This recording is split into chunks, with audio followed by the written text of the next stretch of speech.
नमस्ते प्रिय बच्चों, ऑनलाइन क्लास में आपका स्वागत है और स्वागत करता हूँ। तो आइए चलते हैं आज के चैप्टर की ओर। संस्कृत कक्षा में अर्थात कक्षा 10 व 12 प्रकरण है बहुब्रीहि समास। तो समास प्रकरण का जो अपना ये चैप्टर है आज ये पूरा हो जाएगा। तो इस प्रकरण को पढ़ने के उपरांत आप जो है स्टेप बाय स्टेप अर्थात जो है एक के बाद एक इसे कॉपी पे उतारते जाएं, जिससे क्या होगा, आपके नोट्स तैयार हो जाएंगे और जब भी स्कूल खुलेंगे आप आती इन्हें दिखाकर अपने कार्य को पूर्ण रूप से पूरा करते हुए पाएंगे। तो जो भी इस क्लास में अभी तक भी जो है सक्रिय नहीं हो पाया है वह अपने मित्रों को सक्रिय करने के लिए ज़्यादा से ज़्यादा इस क्लास का लाभ उठाने के लिए उसे जो है तैयार करें और उसे इससे जुड़ने के लिए कहें, क्योंकि वह नहीं जुड़ रहे हैं तो उनका नुकसान हो रहा है और आप पढ़ रहे हैं तो आपका फायदा हो रहा है। तो आप उनके हितार्थ इस कार्य की सूचना उनको देते रहे ताकि वह भी इसका लाभ उठा सके। तो चलते हैं आज के इस प्रकरण की ओर, बहुब्रीहि समास। कल जो है इससे पूर्व अपन ने जो है द्वंद्व समास पढ़ा था। द्वंद्व समास के बाद बहुब्रीहि समास। बहुब्रीहि समास ये पाठ 5 है। बहु यानी कि अनेक प्रकार से, व्रीहि मना बोलना, ऐसा समास जो अनेक ही प्रकार से बोले, अन्य तरह से ही बोले। दो बोल रहे, दोनों की बातों को न सुनकर किसी तीसरी बात का जो है अर्थ निकल जाए, उसे बहुब्रीहि समास करते हैं। देखिए परिभाषा की ओर बढ़ते हैं। बहुब्रीहि समास, इस समास में अन्य पद की प्रधानता होती है। अन्य पद की प्रधानता होती है। ये अन्य पद शब्द है यहाँ पर, इस पर आप गौर करें। इस समास में अन्य पद की प्रधानता होती है। अतः पूर्व पद उत्तर पद दोनों की विशेषता न बताकर, नोट करो, न बताकर किसी अन्य का मतलब यहाँ तीसरे शब्द से लिया गया है, तीसरे पद की विशेषता बताई जाती है। तो पूर्व पद और उत्तर पद दोनों की विशेषता जो है इस समास में नहीं होती है, किसी तीसरे पद की इसमें विशेषता बताई जाती है। जैसे उदाहरण के तौर पर देखेंगे, चक्र पाणी। अब इसमें चक्र अलग है, पाणी अलग है, दो शब्द है ना, पूर्व पद और उत्तर। पूर्व यानी पहला पद, उत्तर पद यानी कि दूसरा पद। तो यहाँ पर आप देखेंगे कि एक चक्र का नाम है, दूसरा पाणी है। तो चक्र का अर्थ तो आप चक्र ही समझेंगे। पाणी किसका पर्यायवाची है? हाथ का पर्यायवाची है। तो यहाँ पर चक्र और हाथ दो नाम हो गए। तो चक्र और हाथ, तो इसका दोनों का महत्व न होकर चक्र और हाथ का यहाँ पर क्या अर्थ निकला? चक्रम पाणो यस्य स। इसका अर्थ हुआ कि चक्र पाणो यानी हाथ में, यस्य जिसके है, स मन वह। अतः चक्र हाथ में है जिसके, ये इसका सामान्य अर्थ निकला। तीसरा अर्थ बनाएंगे, चक्र हाथ में है जिसके। चक्र भी ले लिया एक शब्द, पाणी भी ले लिया दूसरा शब्द। तो चक्र और पाणी दोनों को मिलाकर अन्य शब्द क्या बना? कृष्ण। अतः चक्र हाथ में किसके रहता है? बाल को किसके रहता है? कृष्ण भगवान के। तो यानी कि चक्र पाणी किसको बोलेंगे? कृष्ण को बोलेंगे। चक्र पाणी किसका पर्यायवाची हो गया? कृष्ण का। तो पर्यायवाची वाले जो शब्द आते हैं उन दोनों शब्दों का अर्थ निकाल कर उसका तीसरा शब्द बना देते हैं यहाँ पर। इसको ही बहुब्रीहि समास कहते हैं। तो आइए आगे बढ़ते हैं। कौन कौन से इसमें नए शब्द आते हैं उनको बड़े अच्छी गहराई से इनको देखो, इनके नाम को पढ़ो, समझो और फिर इनके तीसरे अर्थ को निकालो। जैसे मैं यहाँ पर कुछ उदाहरण लिखा हूँ, उदाहरणों की ओर आप ध्यान देना। दशानन, ये तो आपने बहुत नाम सुना है। दशानन का पुतला भी चलता है। तो दशानन दशहरे पर इसका दशानन, संधि विच्छेद से इसको समझेंगे। दस धन आनंद, 10 का अर्थ तो आप जानते हो, 10 संख्या है, अंक है। अब आनंद, आनंद किसका पर्यायवाची? मुख का। तो 10 मुख किसके होते हैं? 10 मुख रावण के। तो यानी कि तीसरा पद तो आपने निकाल दिया। अब इसको कैसे बनाएंगे? 10 मुख है जिसके। अब यहाँ आनंद का मतलब मुख होता है, मुख नहीं लिखेंगे। क्या लिखेंगे यहाँ पर? जो शब्द इसमें वही लिखेंगे, उसी से यहाँ पर इसका विग्रह करेंगे। तो आप देखो इधर 10 आनंद, तो ये 2 शब्द यहाँ लिखेंगे। तो यहाँ लिखेंगे 10 आनंद, आनंद यानी मुख। मुख जो है नपुंसकलिंग शब्द है, मुखम, मुखे, मुखानी। राम की तरह इसके रूप नहीं चलेंगे, राम रामो रामा, मुख मुखो मुखा, ऐसे नहीं चलेंगे। तो यहाँ पर आनंद का क्या हो जाएगा? आननानी, आन नानी। 10 आननानी यस्य स। 10 आनंद का क्या हुआ? 10 आननानी यस्य स।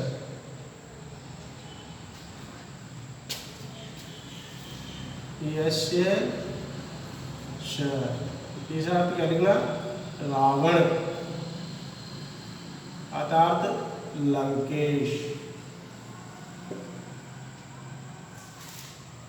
लंकेश का मतलब लंकाधन ईश, लंका ईश, ये सब लंका का स्वामी है जो, उसे लंकेश कहते हैं। ये इसमें भी तीसरा पद जो है आपके निकल सकता है। 10 आननानी यस्य स।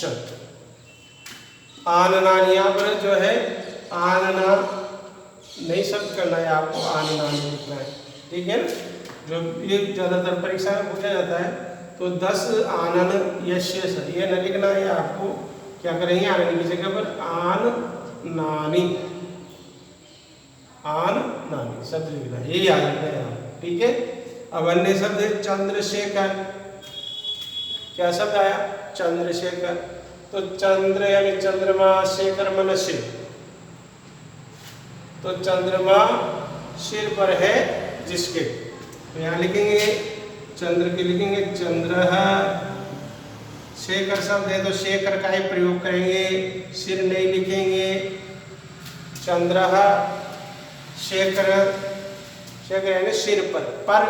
पर शब्द आया, पर में विभक्ति लगाएंगे हम। पीछे जो बोलते हैं ना पर, जिसका, तो जिसका आता ही षष्ठी विभक्ति लगा देते हैं। यस्य स, येन स, जिससे, जिसके द्वारा, जिसके लिए, यस्मय। यत शब्द के रूप का इसमें प्रयोग किया जाता है। यत सर्वनाम शब्द का प्रयोग बहुब्रीहि समास में होता है। क्या याद रखेंगे आप? यत सर्वनाम शब्द का प्रयोग होता है। तो ये यत शब्द इसमें काम आता है, जिसमें अपन पीछे यस्य स, येन स ये लगाते हैं। तो चंद्रशेखर का क्या हो जाएगा? चंद्र शेखरे, शेखर से क्या हो जाएगा? शेखरे, पर शब्द में विभक्ति जुड़ जाएगी। चंद्र शेखरे यस्य स। इसका तीसरा पद क्या लिखेगा? चंद्रमा सिर पर है जिसके। चंद्रमा सिर पर किस देवता के रहता है? बताओ, किसके रहता है? हाँ, महादेव के रहता है। चंद्रमा किसके रहता है? महादेव। तो चंद्रमा महादेव को शिव भी कहते हैं। महादेव सबसे बड़े देव है, देव में देव महादेव, इसलिए सबसे ज्यादा नाम महादेव के ही मिलेंगे। महाकाल, महादेव, शिव, पशुपतिनाथ, सारे नाम इसके हैं। तो चंद्रमा सिर पर है जिसके, उन्हें अन्य पद से क्या नाम दिया गया? शिव। अब यहाँ पर आ गया अगला पद है अपने सपुत्र। सपुत्र। अब यहाँ जब भी स शब्द आ जाए तो स की जगह पर अपन क्या लिखेंगे? सहित। ये याद रखना, क्या याद रखेंगे? स की जगह पर सहित। तो स का मतलब क्या रखेंगे अपन? सहित से। जैसे सपुत्र, समाता, सपिता, सादर, सादर प्रणाम लिखते हैं ना, सादर प्रणाम, स प्लस आदर।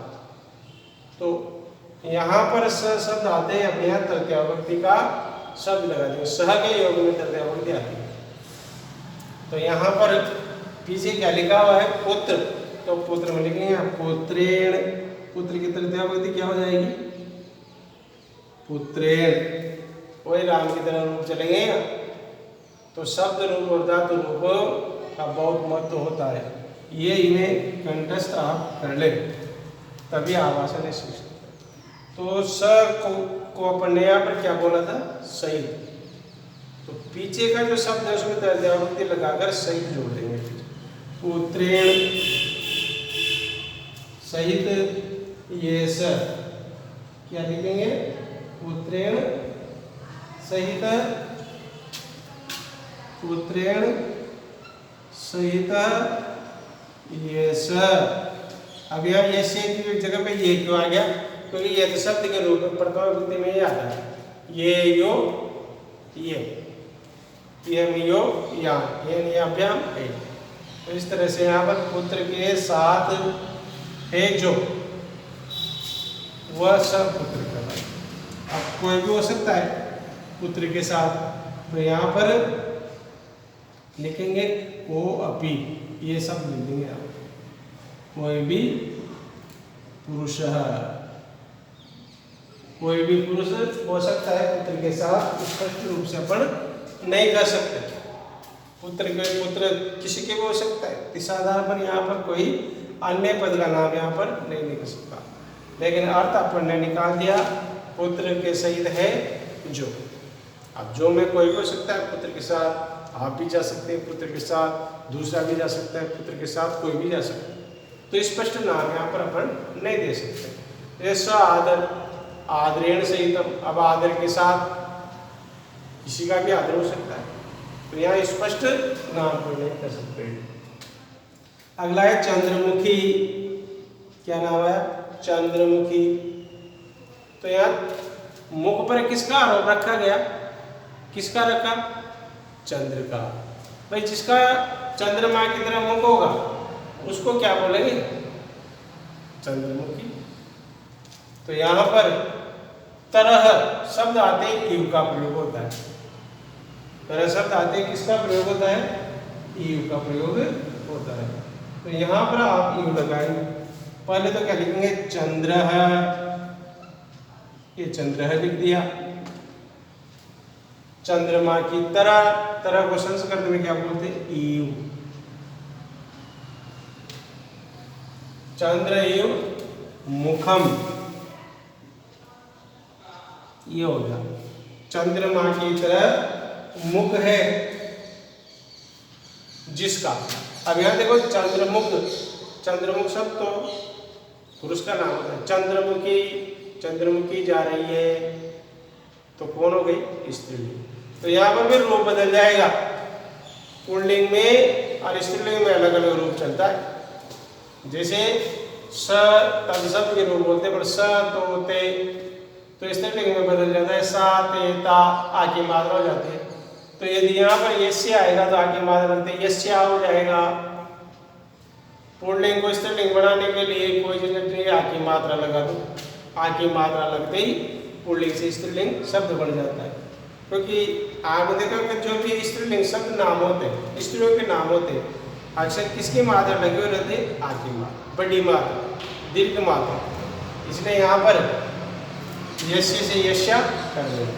तो चंद्र एवं मुखम यस्या सा, क्या हो जाएगा यहाँ पर? यस्या, इसे लगा देंगे सा। अब सा की जगह पर स्त्री के लिए क्या हो जाएगा? सा।